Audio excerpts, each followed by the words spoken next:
Olá, o meu nome é Paulo Cogos, eu sou anarcocapitalista e nesse vídeo eu defendo uma das minhas mais ferrenhas posições, que é a pena de morte. O anarcocapitalismo é a ausência de Estado. O Estado é o monopólio coercitivo da força e das leis. Mas como a justiça e a defesa são bens escassos, eles são melhores providos num sistema de livre mercado e não no monopólio coercitivo socialista que é o Estado. Portanto, eles seriam melhores providos pela iniciativa privada. A pena de morte pode ser melhor entendida tendo em vista o conceito de direitos naturais, que são três: vida, liberdade e propriedade. Por que esses três e por que só esses três? Porque eles impõem a todas as outras pessoas uma obrigação negativa, que é a de respeitar esses direitos, não violá-los.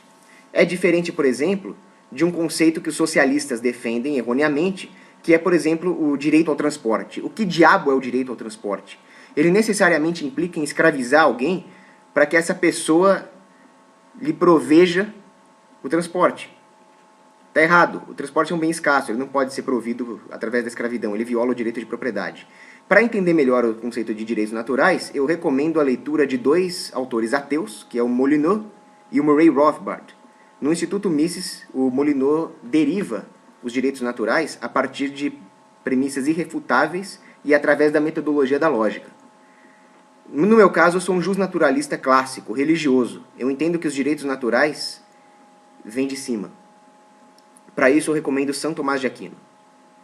Todas as leis privadas, numa sociedade anarcocapitalista, devem respeitar os direitos naturais. Caso contrário, elas são criminosas. E não haveria diferença entre uma lei privada criminosa e uma lei estatal positivada.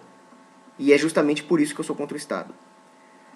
A defesa da pena de morte, ela é sustentada por dois pilares. Esses dois pilares são éticos e morais. Eles nada têm a ver com argumentos utilitaristas. A pena de morte é cara, a pena de morte é barata, ela reduz o crime, ela não reduz o crime, isso é irrelevante. Os dois pilares são os seguintes. O primeiro é a lógica do direito. A existência do direito implica necessariamente um dever. Caso contrário, não existiria o direito. O dever implica em punição no caso de violação desse direito. Caso contrário, não existiria o dever e, logicamente, não existiria o direito. Portanto, toda violação do direito natural deve ser punida. Vamos supor que o Dirceu roube R$100 do Azevedo. O Dirceu, em primeiro lugar, teria que devolver esses R$100. É a restituição do que ele roubou. Mas isso ainda não é uma punição. Isso é só a restituição da propriedade que foi roubada. A punição começa depois que esses R$100 forem devolvidos. Caso o Dirceu seja obrigado a devolver R$90 para o Azevedo, significa que apenas 90% do direito de propriedade é válido, o que não é verdade. O direito de propriedade é válido 100%. Portanto, a punição mínima que o Dirceu tem que ter para que logicamente seja válido o direito à propriedade na sua totalidade é R$100, além daqueles R$100. Já estaríamos em 200. Além disso, eu acharia justo que ele devolvesse também o custo de oportunidade de todo o tempo em que ele ficou com o dinheiro roubado, os juros que o Azevedo deixou de ganhar, o dano psicológico, os custos de investigação, de polícia, etc. Agora vamos para outro caso. Vimos aqui uma violação do direito de propriedade com bens monetários. Vamos ver agora a violação do direito à vida. Luiz Inácio matou Maynard. É muito mais grave do que roubar R$100. E dessa vez o bem não pode ser restituído. A vida do Maynard acabou e não tem como voltar. A família do Maynard daria todo o dinheiro no mundo para ter ele de volta, mas não vai conseguir. Isso faz com que seja ainda mais justo que o Luiz Inácio perca no mínimo o direito que ele violou. Se a punição dele fosse menor do que a vida, já que ele tirou a vida do Maynard, proporcionalmente feita a ponderação, estaríamos falando que um roubo é mais grave do que um assassinato. Portanto, pelo primeiro pilar, nós chegamos à conclusão de que tem que ter pelo menos a pena de morte, pelo menos no caso de assassinato. Pessoalmente, eu acho que a pena de morte se aplica para muitos mais crimes. Eu, inclusive, defendo a tortura contra alguém que assassinou um inocente. Vamos agora falar do segundo pilar, a moralidade da pena de morte. Imagina uma menininha feliz. Não fez mal a ninguém, totalmente inocente. E ela foi morta por um facínora. O que fazer com o facínora? Se você fizer com o facínora a mesma coisa que ele fez com a menininha teve uma morte X, o facínora vai ter uma morte X também, nós estamos assumindo que moralmente, olha só, uma equivalência moral existiria entre a menininha, que é inocente, e o bandido que matou um inocente. Já está errado. O bandido tem que ter uma punição pior do que o que ele impôs para a menininha que era inocente a princípio. Ou seja, ainda mais ridículo é negar uma punição igual que ele fez para a menininha. Quem é contra a pena de morte está dizendo que a punição desse fascínio tem que ser menor do que a que ele impôs para a menininha que não merecia morrer. Moralmente, nós temos aqui um reductio ad absurdum para todos que negam a pena de morte. Além disso, e a família da menininha, como é que fica? Eles têm direito a fazer qualquer coisa que não viole direitos naturais para tentar aplacar a sua dor, que nunca vai ser aplacada na totalidade, já que não dá para ressuscitar a menininha, certo? Ou seja, eles podem, por exemplo, desferir golpes de picaretas contra uma rocha para fazer uma estátua da menininha, já que a rocha não tem direitos naturais. Ou contratar psicólogos, voluntariamente, já que o psicólogo tem direitos naturais, ele tem que ser contratado voluntariamente. Ou fazer qualquer coisa com o corpo do Facínora, inclusive torturar, já que o Facínora, ao matar a menininha, perdeu o seu direito à vida. Ele não tem mais direito ao próprio corpo. E esses são os dois pilares lógicos e morais da pena de morte. Agora, é claro que vai ter alguém que vai usar argumentos utilitaristas para tentar me refutar. Agora vamos para a terceira parte do vídeo. Alguns vão dizer que a pena de morte não coíbe o crime. Em primeiro lugar, que ela coíbe sim. Existem estudos que dizem que um bandido executado salva a vida de 18 inocentes. Mas mesmo que ela não coibisse, ela também não ajuda nem um pouco a reduzir o uso de agrotóxicos em plantações de couve. Da mesma forma, viagens aéreas não ajudam a combater o mosquito da dengue, mas so what? E daí? Isso é irrelevante. Outros vão dizer, a pena de morte não traz a vítima de volta. So what again? Isso é mais um motivo para matar o bandido, já que ele não vai conseguir nunca restituir o crime, diferente do Dirceu lá, que conseguiu devolver R$500 lá para o Azevedo. Terceiro argumento, esse é o que mais me irrita. O bandido tem que ser recuperado. Como assim o bandido tem que ser recuperado? Quem tem que ser recuperado é o cara que tomou um tiro e ficou paraplégico. Quem tem que ser recuperado é o náufrago que ficou anos numa ilha e desaprendeu a língua. Ser recuperado é um prêmio. O bandido é punição, não é prêmio. Agora, tem um argumento que realmente é um argumento respeitável, que é o fato de a pena de morte poder ser aplicada injustamente contra o inocente. É um argumento de respeito. Mas isso cai numa coisa que eu chamo de guilhotina de Cogos. É uma coisa meio análoga à guilhotina humeana, que diz que você não pode derivar uma conclusão de deve ser a partir de uma premissa do tipo é. A guilhotina de Cogos, que é uma brincadeira com o Hume, você não pode derivar uma conclusão ética a partir de premissas técnicas. Uma dificuldade técnica não tira a validade ética de alguma coisa. Por exemplo, o fato de aviões poderem cair e matar inocentes que estão no solo e nada tinham a ver com aquela viagem aérea, não invalida eticamente a viagem de avião.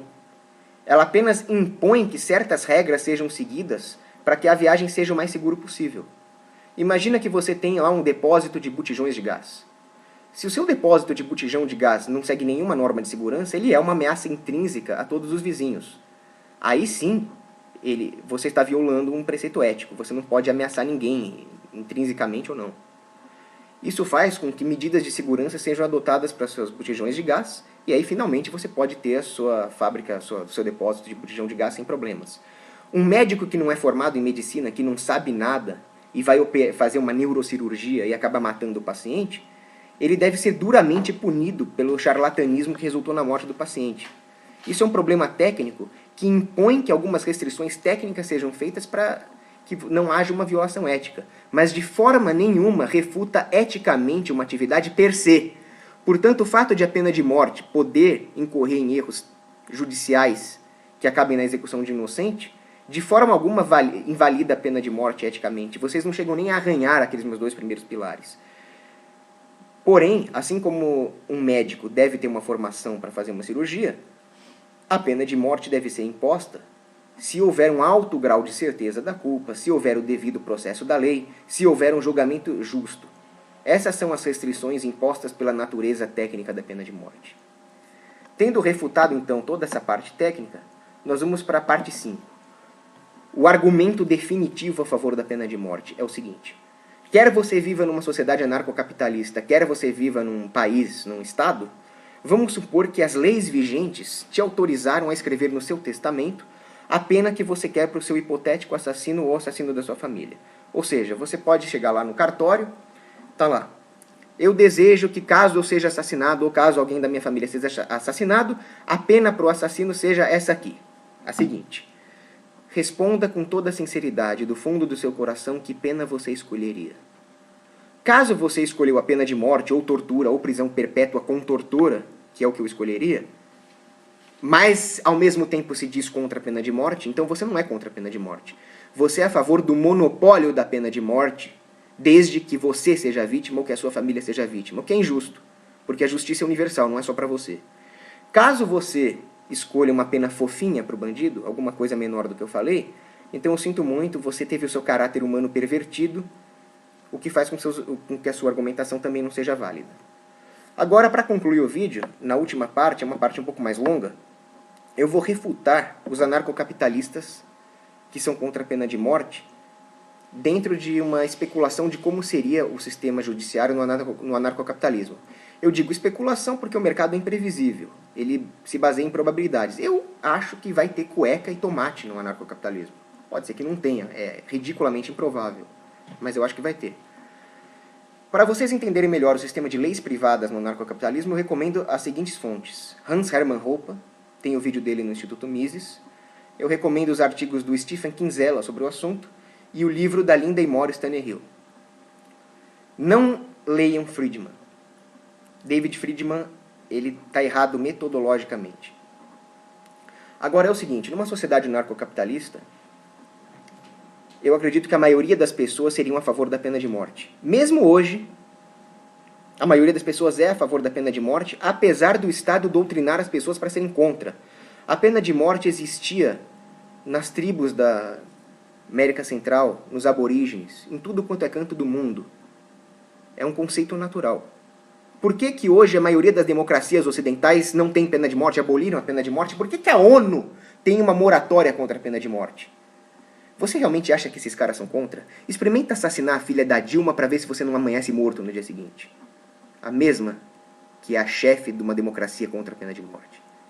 É porque eles querem monopólio da justiça. Da mesma forma, você acha que existe algum ditador comunista?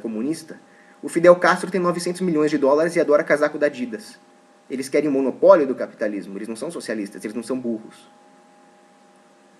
A moratória contra a pena de morte feita pela ONU, você sabe quem fez? Foi um terrorista de esquerda italiano chamado Sergio Delia, um assassino. É esse tipo de gente que é contra a pena de morte. O direito natural está no dia a dia. Você não tem nenhum contrato, nenhuma lei que garanta que um funcionário do restaurante não vai cuspir na sua comida, não vai colocar veneno na sua comida. Existe, dentro do egoísmo da humanidade, dentro do que existe de torpe na humanidade, existe, ainda bem, porque se não existisse não haveria nem civilização, um certo respeito ao direito natural que permite que a civilização continue. Isso vem da própria biologia evolutiva do homem, senão nós não conseguiríamos sobreviver nas condições da savana ou na era do gelo. É por isso que nós estamos aqui e é por isso que a anarquia de mercado é possível. É por isso que tudo é possível, porque se fosse depender de um burocrata estatal, cada coisa, cada favor que você faz, cada vez que você não rouba ou não mata alguém, nós não poderíamos existir como espécie. É por isso que eu acho que os direitos naturais seriam respeitados numa sociedade anarcocapitalista e os sistemas judiciários privados entenderam o anarcocapitalismo. Algumas pessoas vão dizer que o risco de ser morto injustamente faria com que as pessoas optassem por um esquema de não pena de morte. Errado. As pessoas assumem todo tipo de risco, elas saltam de paraquedas, elas pulam de bungee jump, elas tomam um avião, elas se alistam voluntariamente em exércitos ou em corporações policiais. Você acha que para obter justiça, para proteger a sua família de potenciais assassinos, elas não vão escolher um sistema duro contra os bandidos? Já que a pena de morte realmente reduz o crime, as próprias seguradoras iam cobrar mais barato pelo seguro de vida daqueles enclaves anarcocapitalistas onde existisse a pena de morte. Aqueles que dizem que a pena de morte não necessariamente seria adotada no anarcocapitalismo estão incorrendo num erro. Eles estão tentando prever o mercado da mesma forma que eles me acusaram de tentar prever o mercado. E, de qualquer forma, qualquer lei privada que se faça deve respeitar os direitos naturais. Na ausência de contrato, vale o direito natural. E eu já provei nesse mesmo vídeo que o direito de aplicar a pena de morte num assassino está dentro do escopo dos direitos naturais da vítima. Ao mesmo tempo, quem faria as leis numa sociedade anarcocapitalista? O consumidor. Mas o consumidor realmente quer o que ele deseja? Isso é uma frase do psiquiatra George Forbes. Você quer o que você deseja? Você realmente escolheu todo o aparato de segurança de um avião ou foi um engenheiro aeronáutico que você nunca viu na vida que escolheu? As pessoas demandam, todas elas, segurança e paz. Como fazer isso? Vai ser uma elite natural que vai fazer isso. Os donos das seguradoras, os donos dos tribunais, eles vão tentar fazer isso de forma a agradar o consumidor, de forma a prover para essas pessoas justiça e paz, que é o que elas querem. A diferença entre essas elites e a elite política que existe hoje é que a elite política é imposta. Já as elites naturais numa sociedade anarcocapitalista, elas são instáveis. Elas estão sujeitas à competição de mercado, a elite competindo com a elite para agradar o consumidor. É claro que o dono da Google faz parte da elite, mas ele é uma elite que só está lá porque ele agradou o consumidor. Se aparecer um concorrente da Google melhor que ele, acabou o status de elite dele. Da mesma forma, as leis superiores num sistema anarcocapitalista vão imperar. Por mais que as pessoas sejam burras, egoístas, no macro, na análise estatística de toda a sociedade, ela vai tender ao justnaturalismo. E é por isso que eu tenho fé no anarcocapitalismo, não é por outra coisa. Já aqueles que dizem, erroneamente, que uma pessoa tem direito de não querer a pena de morte para ela, bastaria, portanto, que uma civilização de bandidos fizesse uma lei privada dela mesma, isentando-se da pena de morte, para que eles pudessem aterrorizar o resto do mundo como Átila Uno. Não. Você também não pode querer ter uma agência privada de justiça que garanta o seu direito de estuprar sem ser punido. E a pena de morte, como eu já provei, faz parte do direito natural. Uma agência que fizesse uma coisa dessa seria uma agência criminosa. E uma agência criminosa seria combatida por todas as outras estruturas de mercado que surgiriam no sistema anarcocapitalista. Dessa forma, eu concluo pela defesa empírica, técnica, moral e lógica da pena de morte. E eu concluo meu vídeo. Um abraço.